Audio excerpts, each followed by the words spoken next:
하나님은 느헤미야를 통해서 무너진 성벽을 52일 만에 재건하게 하셨습니다.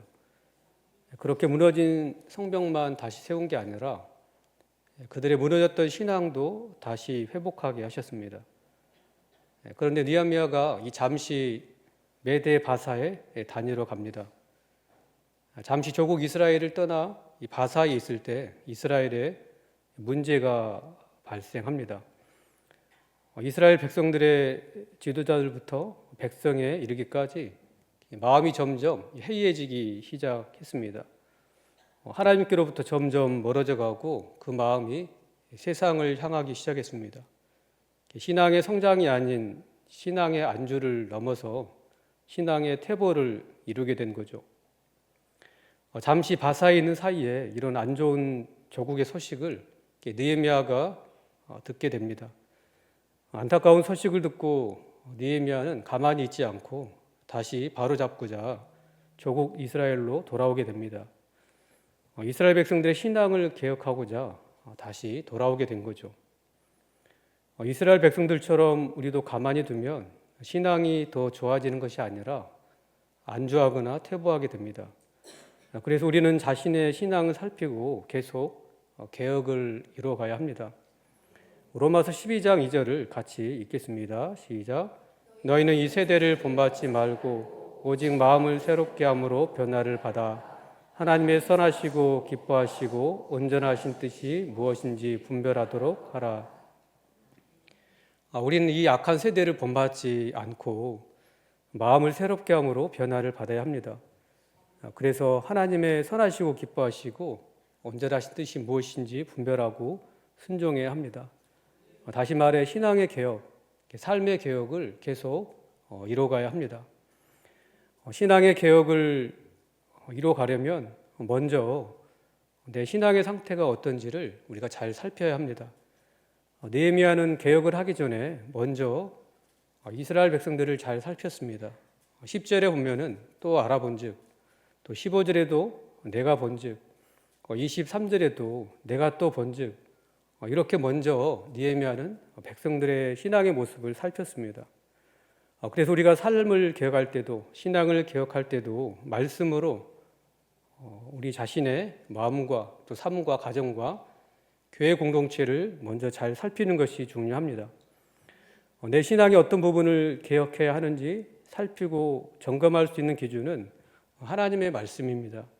오직 하나님의 말씀이 우리의 신앙 개혁의 기준이 되어야 합니다. 디모데후서 3장 16절에서 17절을 같이 읽겠습니다. 시작. 모든 성경은 하나님의 감동으로 된 것으로 교훈과 책망과 바르게 함과 의로 교육하기에 유익하니 이는 하나님의 사람으로 온전하게 하며 모든 선한 일을 행할 능력을 갖추게 하려 함이라. 아멘. 성경은 하나님의 감동으로 된 하나님의 말씀입니다. 개인적으로 성경을 읽거나 또 설교를 통해 말씀을 들을 때 사람의 말이 아닌 하나님의 말씀으로 믿고 또 하나님께서 내게 주시는 말씀으로 믿고 받을 때에 그 말씀이 내 심령에서 역사합니다. 말씀이 내 심령에서 일하게 됩니다. 어떻게 일합니까? 교훈을 받고 책망도 받아서 내가 잘못하고 있구나 그렇게 깨닫게 되고 이제는 내가 이렇게 살아서는 안 되겠구나 말씀에 이렇게 순종하며 살아야 되겠구나 이렇게 회개하고 결단함으로 바른 길로 인도함을 받게 됩니다. 그래서 점점 더 하나님의 사람으로 온전하게 성숙하게 되어져 가는 것입니다. 하나님의 말씀은 이렇게 내 잘못된 생각을 바꾸고 가치관을 바꾸는 능력이 있습니다. 뿐만 아니라 그렇게 살아갈 능력을 공급해 주십니다. 모든 선한 일을 행할 능력을 갖추게 합니다. 그러면서 내 신앙이 개혁되어지고 성장해 가는 것입니다. 그렇게 우리의 매일의 삶 속에서 신앙의 개혁을 이루어가야 합니다. 그럼 우리가 어떤 부분에서 개혁을 해야 될까요? 먼저는 세상과 타협하는 것을 개혁해야 합니다. 이스라엘 백성들은 오랫동안 포로 생활하는 가운데 이방 사람들과 함께 살았습니다. 이방 사람들 중에 암몬과 모압 사람이 있었습니다. 그런데 율법에서는 모압과 암몬 사람들을 여호와의 총회에 들어오지 못하게 하라고 말씀하고 있습니다. 그 이유는 이스라엘 백성들이 출애굽하여서 이 가나안 땅으로 가는 여정 가운데 이들이 이스라엘 백성들에게 떡과 물로 영접하지 않았습니다. 또한 발람에게 뇌물을 주어서 이스라엘을 저주하게 했습니다. 그런 암몬과 모압을 이스라엘 백성들과 함께 모여 하나님을 예배하는 모임에 참여할 수 없게 했습니다. 그렇게 한 이유는 이스라엘 백성들의 신앙의 순결을, 신앙의 순수성을 유지케 하기 위함이었습니다. 그런데 느헤미야가 이스라엘을 잠시 떠나 있을 때 이스라엘 백성들이 이 이방 사람들과 함께 섞여 사는 것을 허용했고 또 함께 예배도 드렸던 것으로 보여집니다. 3절에 보면은 이 백성이 율법을 듣고 그 섞인 무리를 이스라엘 가운데서 모두 분리하였느니라. 느헤미야를 통해서 이들이 하나님의 말씀을 듣자 곧바로 섞인 무리를 이스라엘 가운데서 모두 분리했습니다. 말씀을 듣고 신앙의 개혁을 이뤘다라는 거죠. 그럼 우리는 오늘 이 말씀을 듣고 신앙의 어떤 부분을 개혁해야 될까요? 암몬 사람과 모압 사람들을 이스라엘 가운데서 모두 분리한 이유는 신앙의 순수성, 거룩성을 유지하기 위한 조치였습니다. 그래서 우리가 신앙의 순결성, 거룩성 부분에서 생각해 보아야 하겠습니다. 내 신앙의 순결성, 거룩성의 훼손을 가져오는 것이 무엇인지 생각해 보시기 바랍니다. 신앙의 순결성을 무너뜨리고 거룩을 무너뜨리는 것이 무엇인지 점검해 보시기 바랍니다. 세상과 적당히 타협하면 내 신앙의 순결성, 거룩성이 무너집니다. 가정에서 갈등을 일으키지 않으려고 또는 직장에서 갈등을 일으키지 않으려고 신앙에 타협을 하고 있는 것이 없는지 돌아봐야 됩니다. 적당히 타협하려고 하는 가운데 우리의 신앙은 거룩을 상실하게 됩니다. 내 유익을 위해서 갈등하는 것이 싫어서 타협했던 것들을 버리는 그런 개혁을 우리가 이루어야 합니다. 로마서 8장 7절에서 8절까지 말씀을 같이 읽겠습니다. 시작. 육신의 생각은 하나님과 원수가 되나니 이는 하나님의 법에 굴복하지 아니할 뿐 아니라 할 수도 없음이라. 육신에 있는 자들은 하나님을 기쁘시게 할 수 없느니라. 하루에도 수없이 내 안에 육신적인 생각이 들어옵니다. 이런 육신적인 생각들과 타협해서는 안 됩니다. 육신의 생각들을 버려야 되는 거죠. 이렇게 다시 신앙의 순수성, 거룩성을 회복하시는 그렇게 신앙의 개혁을 이루시는 우리 성도님들 되시기를 축복합니다. 두 번째로 우리가 어떤 부분에서 개혁을 해야 될까요? 내 마음의 성전을 정결케 해야 합니다. 느헤미야는 얼마 동안 예루살렘을 떠나서 바사에 가 있었습니다. 6절을 같이 읽겠습니다. 시작. 그때에는 내가 예루살렘에 있지 아니하였느니라. 바벨론 왕 아닥사스다 32년에 내가 왕에게 나아갔다가 며칠 후에 왕에게 말미를 청하고. 바벨론이 이 메데 바사에 의해서 멸망했음에도 바벨론 왕이라고 이렇게 계속 칭해 왔습니다. 예루살렘을 떠나서 느헤미야가 이 메데 바사에 있었는데 그러는 사이에 성전의 제사장인 엘리야십이 도비야를 위해서 성전에 있는 골방 하나를 내줍니다. 5절에 보면은 도비야를 위하여 한 큰 방을 만들었으니 그 방은 원래 소재물과 유향과 그릇과 또 레위 사람들과 노래하는 자들과 문지기들에게 11조로 주는 곡물과 새 포도주와 기름과 또 제사장들에게 주는 거제물을 두는 곳이라. 도비야가 어떤 사람입니까? 암몬 사람인데 느헤미야가 이 성벽 재건을 위해서 왔다는 소문을 듣고 심히 근심했던 사람입니다. 이스라엘 백성들이 또 건축하고 있는 성벽을 향하여서 어떻게 조롱하냐면 여호가 올라가도 곧 무너질 것이다. 이렇게 조롱했던 이스라엘의 원수였습니다. 하나님의 역사를 앞장서서 방해했던 인물이 바로 도비야입니다. 그런 사람에게 제사장 엘리야십이 어떻게 했습니까? 성전에서 한 골방을 만들어 주었습니다.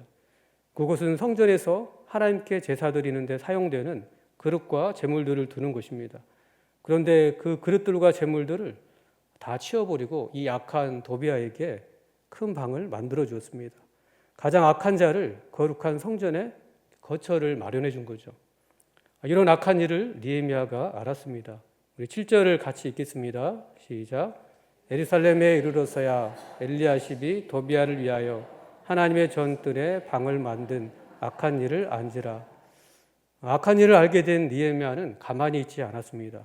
8절 9절에 보면은 내가 심히 근심하여 도비아의 세간을 그 방 밖으로 다 내어 던지고 명령하여 그 방을 정결하게 하고 하나님의 전의 그릇과 소재물과 유향을 다시 그리로 들여 놓았느니라. 느헤미야는 심히 근심하는 가운데 도비아의 물건들을 다 방에서 내어 던집니다. 그 방을 성결케 하고 하나님의 전의 그릇과 소재물과 유향을 다시 들여놓습니다. 성전을 더럽히는 것은 악한 일입니다. 그래서 성전에 있지 않아야 할 물건들을 다 내어 던져버리고 정결케 했습니다. 그리고 성전 방에 있어야 될 것들을 다시 들여놓았습니다.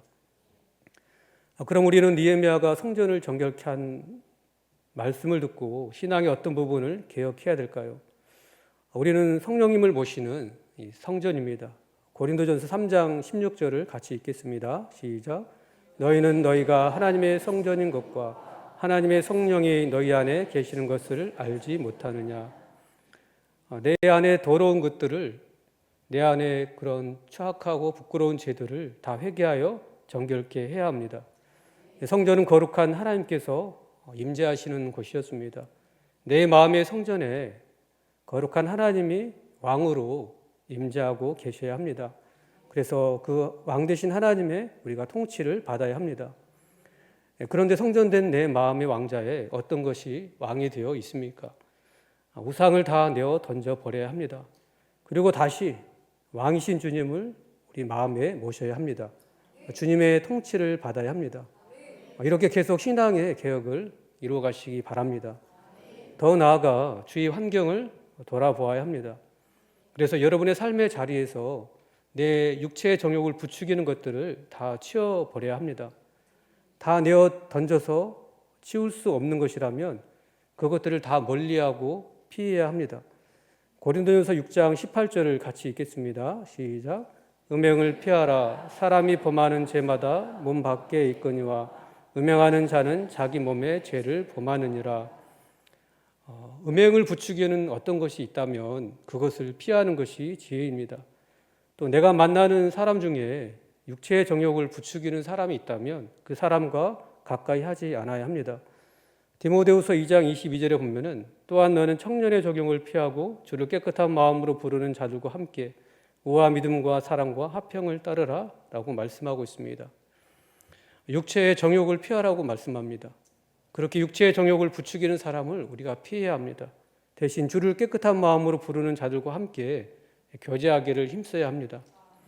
육체의 정욕을 부추기는 사람을 피하시고 성도의 교제에 더 힘쓰시기 바랍니다. 세 번째로 우리가 어떤 부분에서 개혁해야 할까요?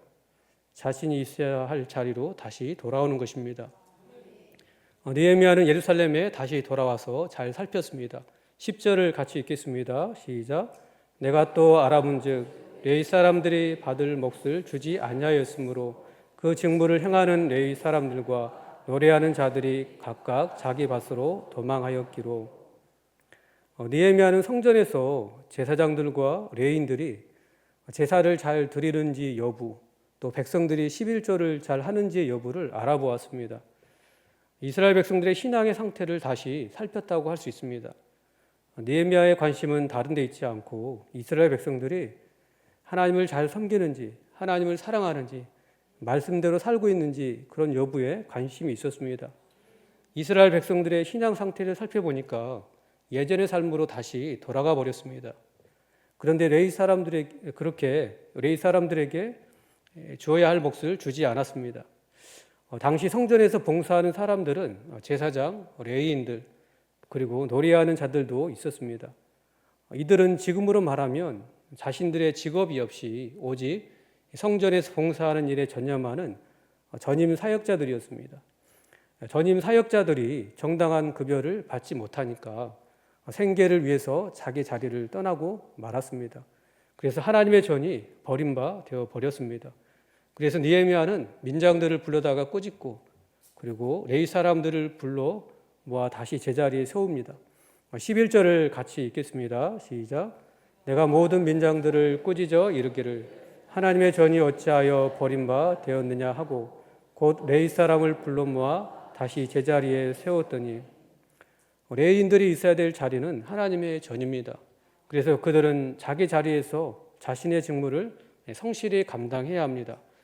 그렇게 느헤미야는 자기 자리를 지키지 못했던 레위인들을 다시 돌아가 자기 자리를 지키게 했습니다.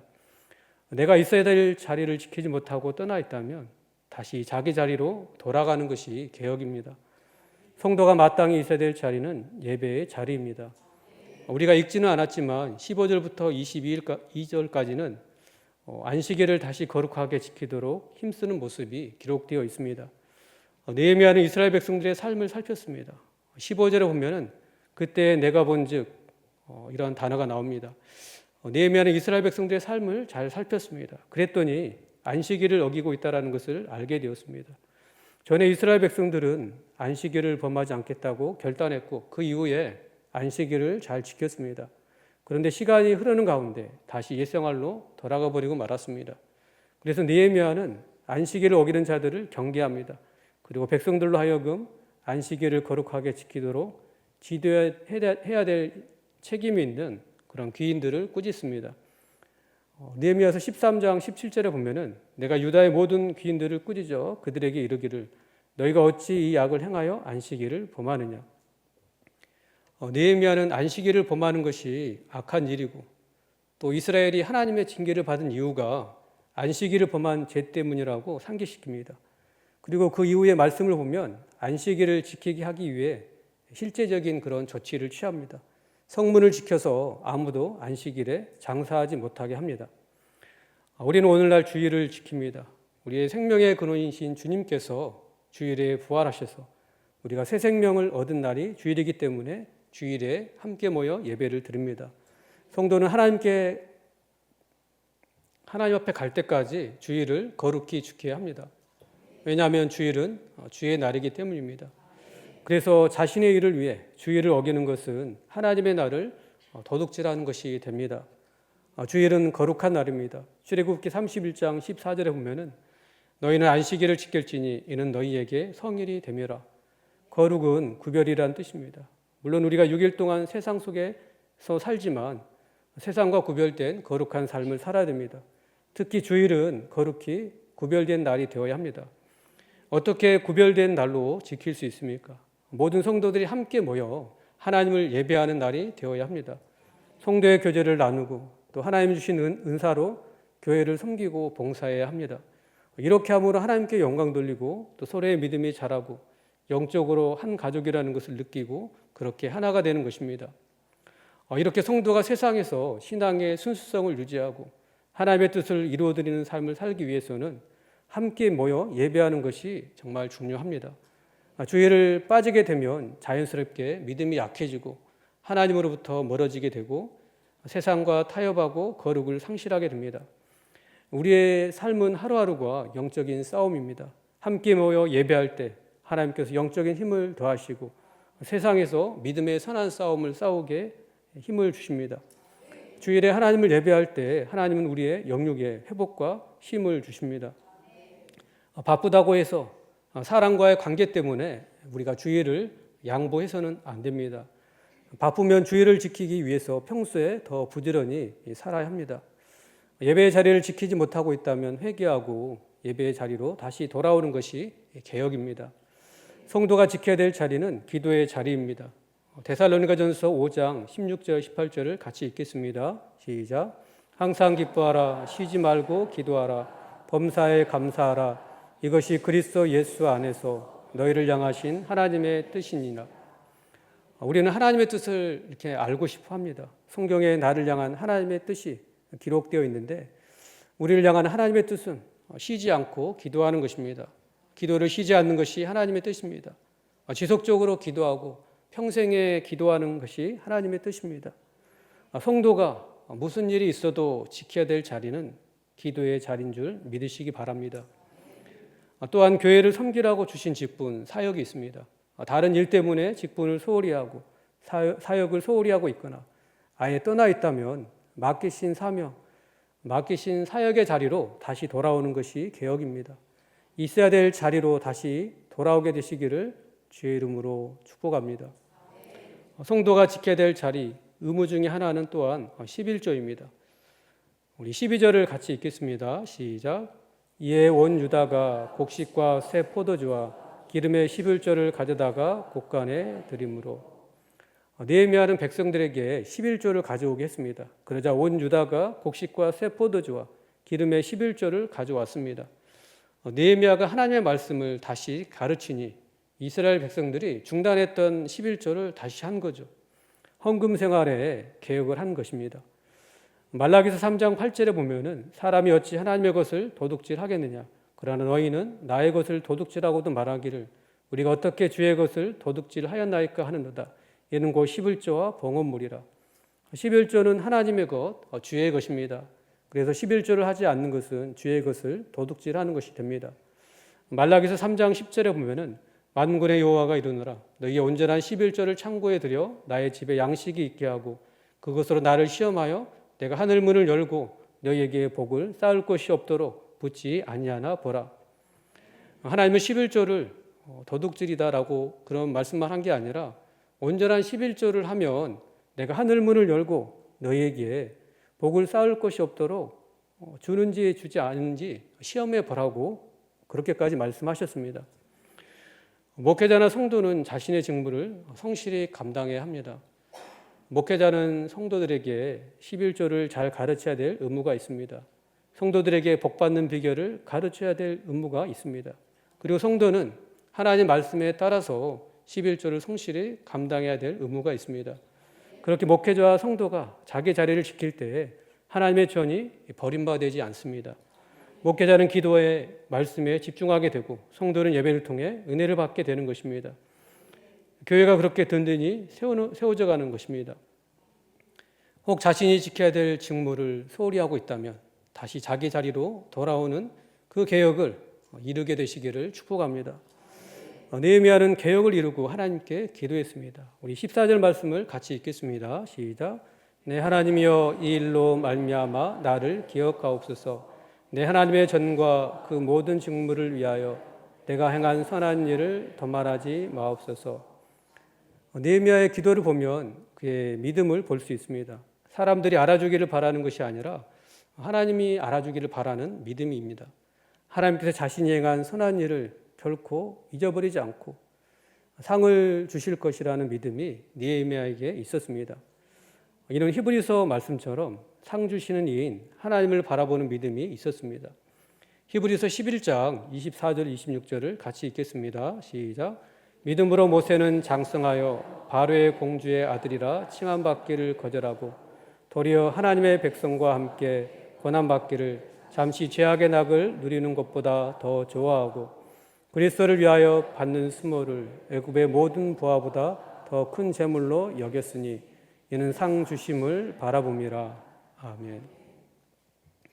왜 모세가 바로의 공주의 아들이라 칭함받기를 거절하고 이스라엘 백성들과 함께 고난받기를 원했는지 말씀해 줍니다. 하나님이 주시는 상을 바라는 그 믿음 때문이라는 것입니다. 사람들이 알아주기를 바라서가 아니라 상 주시는 이인 주님을 바라보는 믿음으로 계속 신앙의 개혁을 이루어가시는 우리 성도님들 되시기를 주의 이름으로 축원합니다. 신앙 개혁은 선한 일입니다. 타협했던 것을 회개하고 신앙의 순수성을 회복하는 일, 또 마음의 성전을 정결케 하기 위해서 육신의 정욕을 부추기는 것을 치워버리고 멀리하고 피하는 것은 선한 일입니다. 육신의 정욕을 부추기는 사람을 멀리하고 주를 깨끗한 마음으로 부르는 성도들과 교제에 힘쓰는 것도 선한 일입니다. 내 마음의 왕자에 왕 되시는 주님을 모시는 개혁도 선한 일입니다. 내가 있어야 될 자리, 예배의 자리, 기도의 자리에 다시 돌아오는 개혁도 선한 일입니다. 주의를 거룩히 지키고 온전한 11조를 하고 성도에 마땅한 의무를 하는 것도 선한 일입니다. 하나님께서 맡겨주신 직분, 사역을 다른 일로 인해서 소홀히 했다가 다시 사역의 자리, 자기 자리로 돌아오는 개혁도 선한 일입니다. 이런 선한 일에는 늘 사단의 방해가 있습니다. 그래서 개혁을 이루고자 하는 것은 사단과의 영적 전쟁을 선포하는 것이 됩니다. 신앙개혁을 하지 않고 그냥 안주해 있으면 편하고 다른 사람에게 싫은 소리도 듣지 않을 것입니다. 고난도 없겠죠. 그러나 신앙 개혁을 하고자 할 때 가까이에 있는 사람에게 싫은 소리를 들을 수 있습니다. 삶에 고난이 있을 수 있습니다. 신앙의 개혁을 하는 것은 하나님 보시기에 선한 일, 상 받을 일이라는 것을 기억하시기 바랍니다. 그래서 믿음을 가지고 계속 신앙의 개혁을 이루어 가시는 우리 성도님들 되시기를 주의 이름으로 축원합니다.